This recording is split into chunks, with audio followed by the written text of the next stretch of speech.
Right now, in at least 7 countries across hospitals in South Africa, the Netherlands, Germany, Spain, France, the UK, and the United States, passengers from one cruise ship are being monitored for a virus that kills nearly 4 out of every 10 people who develop its severe form. By the time you finish this video, more cases could cross the threshold because for this virus, symptoms can appear anywhere from 4 to 42 days after exposure. And the part nobody is explaining clearly is this the real risk for most adults over 50 has nothing to do with that ship. I'm Dr. Laura Chen. I study how viruses move through populations, and I translate the science into plain language so you can actually use it. No fear, no hype, just the evidence and what to do with it. If this channel is new to you, take 1 second right now, hit subscribe, tap the like button, and join the community link in the description. We're climbing toward 100,000 subscribers, and every single one of you helps me keep making videos like this one. Here is exactly what you'll get in this video. You'll understand what hantavirus actually is, why the 2026 cruise ship outbreak made global headlines, why the World Health Organization says the risk to the general public is very low, and most importantly, why adults over 50 still need to take 5 specific actions in your own home this week.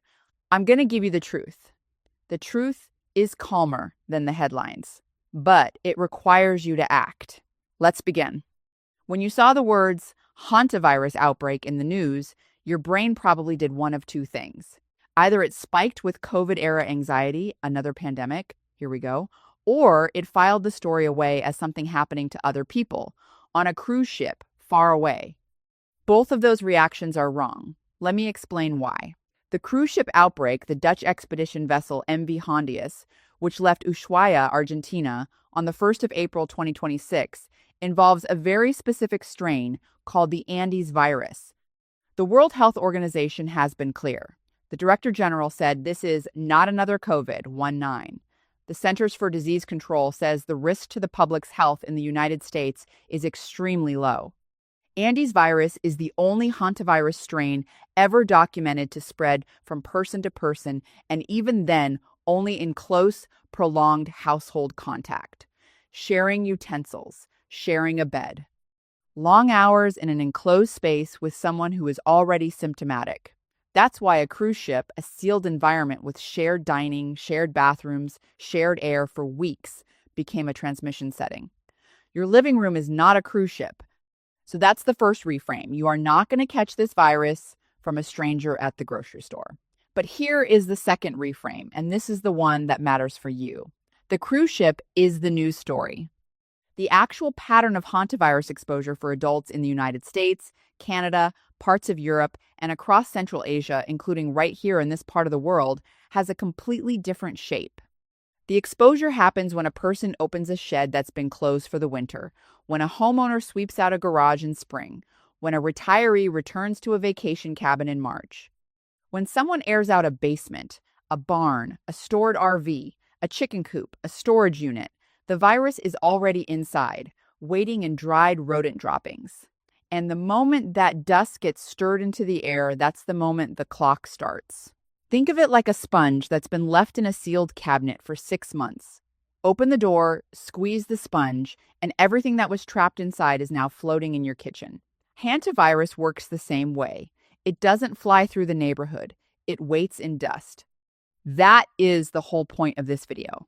Let me walk you through exactly what hantavirus is, what it does inside the body, and why doctors take it so seriously. Hantaviruses are a family of viruses, meaning a related group, not one single bug that naturally live inside certain wild rodents. In North America, the main one is called Sin Nombre virus, which means no name in Spanish. It was discovered in 1,993 inches, the Four Corners region of New Mexico. Sin Nombre's main host is the deer mouse, a small, big-eyed mouse with a white belly and a two-tone tail. In South America, the main strain making news right now is the Andes virus.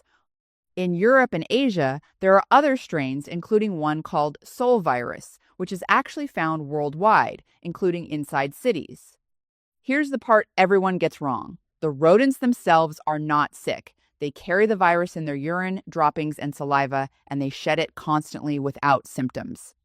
About 15% of deer mice in the United States are estimated to be infected at any given time. You cannot tell by looking at a mouse whether it's carrying the virus. It's like trying to tell which car on the highway has a brake problem just by looking at the paint job. You can't. When those bodily fluids dry, and this is the key, the virus stays viable. When the dried material is disturbed, tiny particles become airborne. You breathe them in. They reach the smallest air sacs deep in your lungs called alveoli, the structures that move oxygen from air into your blood. And that's where the trouble begins. The virus attacks the lining of the tiny blood vessels in your lungs, called capillaries. Picture a fine mesh screen that's been carefully sealed with rubber. The virus damages the rubber. Fluid starts leaking through. Within 4 to 10 days after the first flu-like symptoms appear, your lungs can begin filling with that fluid. Doctors call this Hantavirus pulmonary syndrome, HPS for short. In the most severe form, it progresses to acute respiratory distress syndrome, ARDS, where the lungs can no longer transfer oxygen efficiently into the bloodstream. This is why the case fatality rate is so high. Approximately 38% of people who develop severe respiratory symptoms from HPS die from it. Not 38% of everyone exposed. Not 38% of everyone who feels a bit off. 38% of those who reach the severe respiratory stage. That is one of the deadliest viral diseases tracked by the CDC. Hantaviruses found in Europe and Asia work slightly differently. Instead of mainly attacking the lungs, they attack the kidneys and blood vessels, causing what's called hemorrhagic fever with renal syndrome, or HFRS. Same family of viruses, different organ damage. There is no specific antiviral treatment. There is no widely available vaccine. The only thing that saves lives is early supportive care in a hospital oxygen, fluid management, and in severe cases, a machine called ECMO that oxygenates blood outside the body. When ECMO is started early, survival can climb to around 80%. When the diagnosis is delayed, and it often is, because the early symptoms look exactly like the flu, the outcome is much worse. This is why every hour between exposure, recognition, and treatment compounds the damage. Now let me tell you the 5 real-world situations where adults over 50 are most likely to encounter this virus. Pay attention to which of these is sitting in your life right now. I'd bet you've already done at least one of them this year. Villain has home. The closed-up shed, cabin, or garage opened in spring. This is the single most common exposure pattern in the United States. A garage, storage shed, summer cabin, hunting lodge, or detached workshop sits closed through the cold months. Mice move in. They nest in old rags, insulation, stored furniture, the engine bays of stored vehicles. They urinate, defecate, and die there. Then, in March, April, or May, you open the door to start the spring cleaning. You smell something musty. You start sweeping. You shake out a tarp. You move boxes. Every one of those motions launches dried particles into the air you're now breathing. The infamous 2012 Yosemite National Park outbreak, which infected 10 people and killed 3, happened in tent cabins where deer mice had nested in the insulation. The campers themselves didn't see a single mouse. Roughly 1/3 of confirmed hantavirus cases in the United States involve people who never saw a rodent at all. They just inhaled what the rodents left behind. Villain #2, vacuuming or sweeping rodent droppings. This is the action that turns a manageable situation into a dangerous one. I want you to hear me very clearly on this. When you see mouse droppings on a shelf, your instinct is to grab the broom or the vacuum. Do not do this. Both of those tools generate exactly the airborne particles that carry the virus deep into your lungs. The CDC is explicit: never sweep or vacuum droppings, nests, or dead rodents. Vacuum filters, even good ones, are not designed to trap virus-sized particles, and the exhaust blasts them right back into the room. Myth: a HEPA vacuum is safe for mouse droppings. Reality: the recommended cleaning method is always wet cleaning with a disinfectant spray, soak time, and disposable towels. That's it. We'll cover the exact protocol in the solutions section. Villain #3, enclosed spaces with poor ventilation. Hantaviruses break down quickly with sunlight, fresh air, and ultraviolet light. They survive much longer in dark, sealed spaces, crawl spaces, attics, basements, the inside of a stored RV, a boat that's been in dry dock, a grain silo, a barn loft, a storage unit. If you enter one of these spaces without first airing it out for at least 30 minutes by opening doors and windows and stepping away, you are walking into the highest risk version of this exposure. The 2026 cruise ship outbreak underscores the same principle. A closed, recirculated air environment with a shedding infected animal, in that case, a person is the worst possible setting for any virus that spreads through close contact or aerosol. Villain #4. Touching your face after handling contaminated material. You don't have to inhale the virus to be infected. The virus can also enter the body through cuts in the skin or through the membranes of the eyes, nose, and mouth. So if you handle a dead mouse in a trap with bare hands, then rub your eye, scratch your nose, or touch your lips before washing, that's a viable transmission route. The same applies to handling firewood that was stacked outside, sorting through stored seasonal clothes, or moving boxes that had rodent contact. Bites and scratches from a live infected rodent can also transmit the virus, though this is rare. Gardeners, woodworkers, and people who maintain detached properties pay attention here.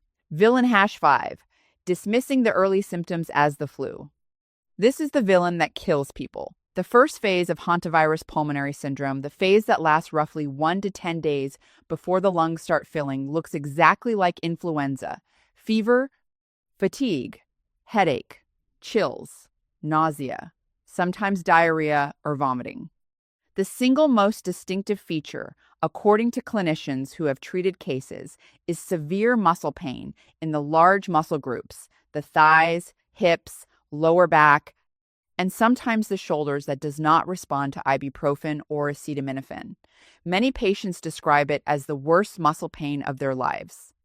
If you have flu-like symptoms with that kind of muscle pain, and you have been anywhere near rodent droppings in the previous 6 weeks, a cabin, a shed, a storage area, an old building, a barn, a campground, you tell that to a doctor immediately. Mention the exposure by name. Diagnosis in the first 72 hours is difficult, and waiting is what kills. 5 villains. Notice how 4 of them are about behavior, not bad luck. I want to share a pattern we see in case reports, and this is a composite drawn from the typical profile that hospitals and public health departments document. Picture a woman. Call her Patricia. She's 67, recently retired from teaching, lives in a single-story home in a quiet area outside a mid-sized city. She and her husband own a small cabin they visit in the warmer months. Nothing fancy, just a getaway. In April, she drives up alone to open the cabin for the season. She finds mouse droppings on the kitchen counter and in the cupboards. She does what any reasonable person would do. She gets a broom, she sweeps. She shakes out the curtains. She wipes everything down with a damp rag. She spends about 4 hours cleaning. She drives home that evening and feels fine. 18 days later, she gets what she assumes is a bad case of the flu. Fever, chills, aching legs and lower back so deep it wakes her up at night. She takes ibuprofen. It barely touches the pain. Her primary care doctor's office is booked, so she waits 2 more days. By the time she gets to urgent care, she has a dry cough and is short of breath climbing the steps. The clinician notes the symptoms but doesn't yet ask about rodent exposure. The question nobody asked her, until it was almost too late, was, "Patricia, when was the last time you cleaned a space where mice had been living?" That single question, asked in the first 72 hours, is what changes the entire trajectory of this disease. I want you to remember it. Here's something I want to know, and I want you to type it in the comments below right now. How old are you? Tell me. 45, 60, 72? I'm asking because the risk profile genuinely shifts after about 50. Not because the virus is more dangerous to your immune system. The data actually says mortality is similar across age groups. The shift happens because after 50, you're statistically more likely to own a second property, to clean your own garage, to inherit and clear out a family home, to maintain a workshop, to manage an RV or a boat. and to have respiratory comorbidities that make any pulmonary infection harder to recover from. So drop your age below. I read these comments, it shapes the next video. Now the part you came for. 5 villains, 5 solutions, each one matched, each one specific, each one you can act on this week. Solution has hone. Inspect and seal entry points around your home and any outbuildings. Mice can squeeze through a gap the width of a pencil, about 6 millimeters, or 1/4 of an inch. So if you can stick a pencil through it, a mouse can get through it. This week, do a slow walk around the outside of your house and any sheds, garages, or detached buildings. Look at the edges where pipes enter the wall, the gaps under garage doors, vents on the roof and foundation, gaps around window air conditioners, holes in the siding, and the meeting points between the foundation and the wood frame. Seal small holes with steel wool packed in tight, then caulk over it. For larger gaps, use hardware, cloth, a wire mesh, and seal the edges. Stuff the area inside the dryer vent if it doesn't have a proper flap. Mice cannot chew through steel wool or wire mesh, but they will go right through expanding foam alone. This is a one Saturday project. Expected timeline once your home is sealed. New infestations slow dramatically within 2 to 4 weeks.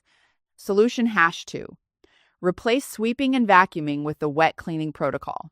If you find rodent droppings, urine stains, a nest, or a dead mouse anywhere, here is exactly what to do in order.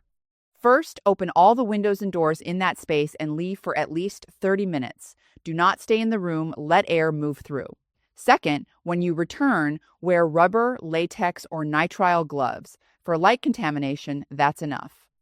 For heavy contamination, visible nests, multiple dead rodents, or droppings throughout a closed space, the CDC recommends adding eye protection and an N95 respirator or higher.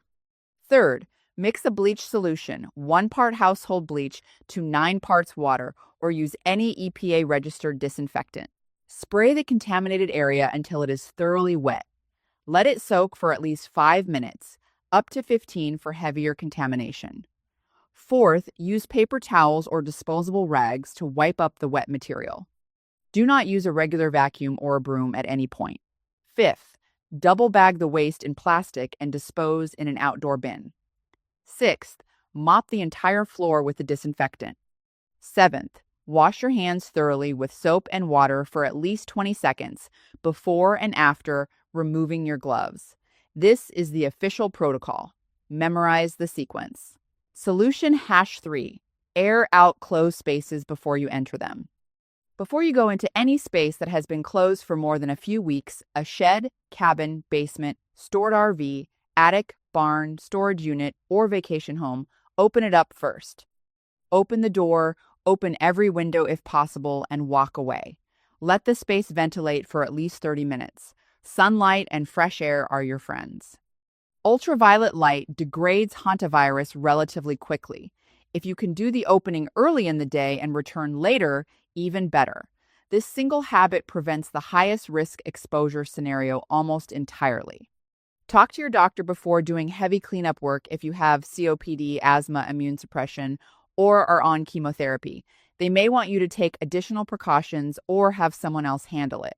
Solution #4. Use proper personal protective equipment every single time. I want to be specific about this because the right gear matters. For minor exposure, wiping up a few droppings in a kitchen after a single mouse rubber or nitrile gloves and the wet cleaning protocol are sufficient. For moderate exposure, a garage, basement, or shed with visible droppings in multiple areas, add an N95 respirator that fits snugly to your face, plus goggles that seal around the eyes, not standard reading glasses or open-sided safety glasses. For heavy infestation cleanup, old barns, abandoned cabins, large rodent die-offs, the CDC recommends a half-face air purifying respirator with HEPA filters, full coveralls taped at the wrists and ankles, and unvented goggles. Dispose of gloves and respirator filters after use. If you smell mouse urine in a space, that's a signal that contamination is significant. Treat it accordingly. Solution #5. Know the symptom timeline and act on it. This is the rule that may save your life or someone you love. If, within 6 weeks of any potential rodent exposure, closed-up cabin, shed, garage, attic, RV, barn, storage area, you develop a flu-like illness with severe muscle pain in your thighs, hips, or lower back that does not respond to standard pain relievers, you do not wait. You call your doctor or go to urgent care that same day. You say, out loud, these exact words: I am concerned about hantavirus exposure. I cleaned a space with mouse droppings on the date. Diagnosis is hard in the first 72 hours and the early flu phase, but mentioning the exposure prompts the right tests. Early hospital care, oxygen support, careful fluid management, and ECMO, if severe, is what changes the survival rate. Late recognition is what costs lives. Always talk to your doctor about any concerning symptoms. Nothing in this video replaces in-person medical evaluation. 5 villains, 5 solutions, 1 Saturday's worth of work, and a lifelong awareness.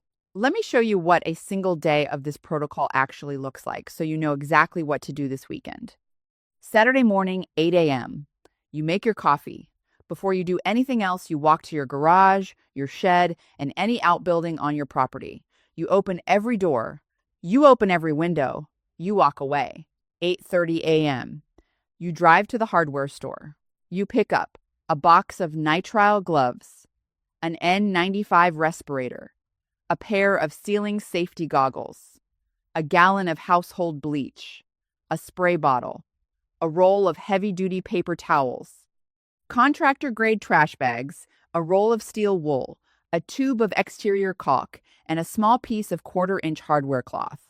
Total cost, depending on your area, somewhere between $35 and $70. 9:30 a.m. You return home. The spaces have been airing out for 90 minutes. You put on your gloves and respirator. You mix 1 cup of bleach with 9 cups of water in the spray bottle. You start with the smallest, most contaminated area first. 10 a.m. to noon. You spray, wait 5 minutes, wipe with paper towels, double bag the waste, and mop the floor with the same solution. You move through the garage, then the shed, then the basement corners. You take breaks outside for fresh air every 30 minutes. Hydrate. 12:30 p.m., lunch break. Wash hands twice. Eat outside if the weather allows. 1:30 p.m. to 4 p.m. The sealing phase.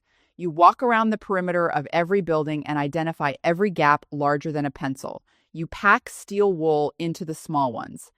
You caulk over the steel wool. You install hardware cloth over any larger openings. You replace any worn door sweeps. You check the dryer vent flap. You make sure every screen on every window is intact. 4:30 p.m. You bag and dispose of the trash in an outdoor bin. You wash your work clothes separately in hot water. You take a thorough shower. You make a list of anything you couldn't finish, a high attic access, a crawl space, and you schedule it for next weekend or hire a professional pest control service if needed. 5 p.m. You're done for the day. Your home is now in a completely different risk category than it was this morning. 1 day. That's the entire intervention. Here is what to expect in the weeks ahead. Week 1. The cleanup itself. You'll notice the musty smell in the garage and shed disappear within a few days as the surfaces dry out and the disinfectant residue dissipates. You may set traps and catch 1 or 2 mice as the existing residents try to leave or relocate. This is normal. Weeks 2 to 3. Continue trapping. The CDC recommends a full week of trapping with no new captures before you consider the active infestation resolved. If you're still catching mice in week 3, there is another entry point you haven't yet sealed. Walk the perimeter again with someone helping you look. Fresh eyes find what tired eyes miss. Weeks 4 to 6. Maintenance phase. By now, sealed buildings should be staying mouse-free. Make a habit of doing a 5-minute external inspection every time the seasons change.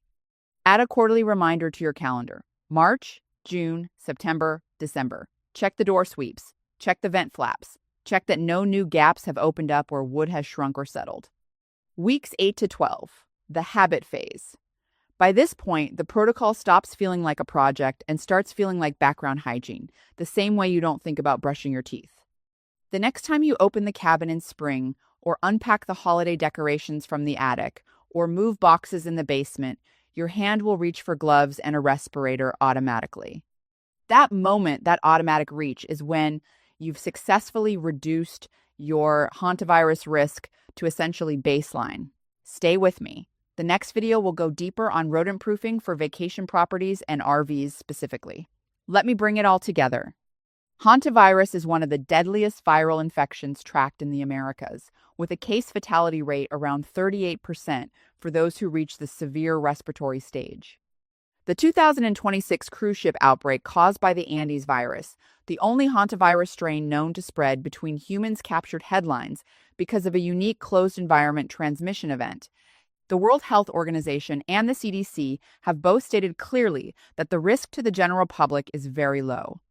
But the everyday risk for adults over 50, especially those who maintain their own homes, vacation properties, or outbuildings, has nothing to do with that ship. It has to do with dust. With closed spaces, with dried rodent waste sitting silently behind your boxes. Remember the 5 villains and the 5 solutions as a single memorable phrase. Seal the gaps. Wet clean only. Air out first. Gear up always. Recognize the symptoms. That's it. That's the entire protocol. Say it out loud once. Write it on a card. Put the card in your garage. I am a health educator and researcher. I am not your personal physician. Nothing in this video replaces evaluation by a clinician who knows your full medical history. Please always talk to your doctor about your specific situation, especially if you have respiratory conditions or you've had a possible exposure. If this video helped you, hit the like button. It's the simplest thing you can do to help this channel reach more people who need this information. Subscribe if you haven't yet. We're building toward 100,000 subscribers, and you are part of that climb. Drop your age in the comments. I read them. And join the community link in the description for more deep dive videos like this one. One last thing. I keep doing these long form videos for one reason. The standard 15-minute medical appointment does not have time to walk you through the biology, the data, the actions, and the timeline of a disease like this. So I'm giving you the time the system can't. Take care of your lungs, take care of your home, take care of the people you live with. The most useful medicine is the kind you learn to apply yourself. I'll see you in the next one.